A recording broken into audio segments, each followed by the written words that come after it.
Podcast do Estudante. Segundo episódio no ar, minha gente. Beleza, a gente continua o nosso bate-papo sobre rádio FM nos anos 90 em Caruaru. Que bacana, né? Tá legal, não tá? Muito bem. Almir Villanova, por favor, os anos 90 no rádio caruaruense, principalmente no FM, né? Que era uma novidade, né? Explodiu aí com muitos programas. Liberdade FM, principalmente, né? Que foi a pioneira no interior de Pernambuco, a primeira FM de Caruaru e a primeira do interior do estado.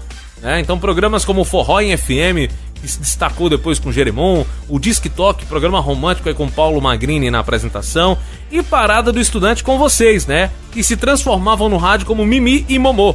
Fala pra gente como era a ideia principal do programa, como ele era produzido e executado, como é que ele ia ao ar? Me conta aí pra quem tá acompanhando o podcast. Olha só que barato, né? Também poder falar sobre a Parada do Estudante, sobre essas questões ligadas à produção, como é que a gente pensava o programa. Olha, o legal é saber que a Parada do Estudante, que ia ao ar todas as tardes ali em 1995 e 1996 na Rádio Liberdade, era um programa que não era produzido. Nenhum sinal de produção, a gente não pensava no programa, absolutamente. O programa era absolutamente aberto, a gente não preparava nada, era tudo dentro do campo da mais absoluta espontaneidade mesmo. A gente abria o microfone e fazia o programa. Até os personagens que foram surgindo ao longo dele, quando a gente também imitava dois antigos locutores, né, com aquelas vozes mais assim, potentes e tudo, quando a gente fazia essas brincadeiras era tudo no improviso mesmo. Assim, não tinha nada que a gente pensasse antes e que a gente elaborasse para fazer o programa. Eu acho que foi isso que também, de certa forma, colaborou muito, assim, para a dinamicidade dele, né? Para a verdade do programa também. Eu acho que isso, de certa forma, ficou no imaginário aí de algumas pessoas por conta disso, porque era absolutamente aberto, absolutamente livre e pautado na ideia do improviso sempre. Ou seja, a gente não acordava pensando no que ir dizer, nem durante o programa a gente ficava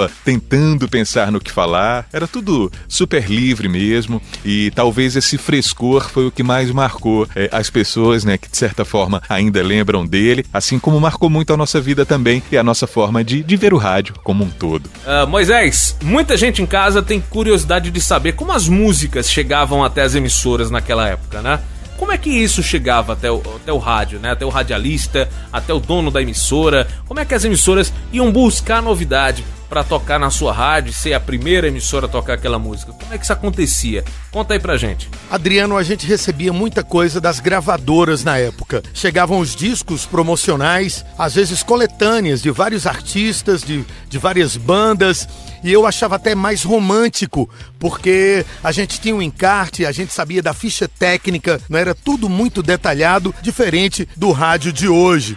Outra coisa que acontecia também na época é que a rádio de repente tinha um convênio, uma permuta com as lojas de disco. Então a gente recebia também esse material que não era fácil, não era simples hoje, como existe a facilidade de baixar as músicas aí no celular, bem mais simples do que naquela época. Mas em contrapartida, a gente tinha uma visão melhor desse material que chegava, dos discos que chegava, porque a gente podia acompanhar melhor, detalhadamente, como foi criado aquele disco. Um detalhe interessante pra gente ilustrar essa história toda, a Rádio Liberdade, onde a gente trabalhava na época, onde existia o programa, tinha um convênio, digamos, com a Patricinha Discos. Era uma loja que existia na Avenida Rio Branco. E o dono dessa loja era Edson, ele já faleceu. Uma vez a gente estava no ar e era outubro, mais ou menos. E aí o Edson liga pra gente da estrada e diz, eu tô aqui com uma música do Roberto Carlos. Todo mundo esperava o disco do Roberto Carlos em dezembro. Em outubro ele estava trazendo a música pra gente trocar com exclusividade na Rádio Liberdade. Era a música Alô. Inclusive, Roberto Carlos, nessa música, foi acompanhado pela banda Roupa Nova. Então, em outubro, ele trouxe, colocou um pedacinho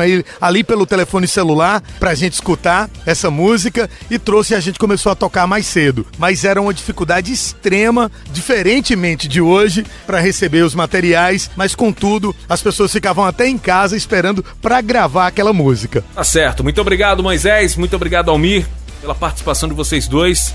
E o podcast é uma homenagem ao programa de vocês que fez um maior sucesso naquela década de 90, tá bom? Terceiro episódio, vem aí, e eu tenho mais um convidado. Aliás, uma convidada. Até já. Podcast do Estudante.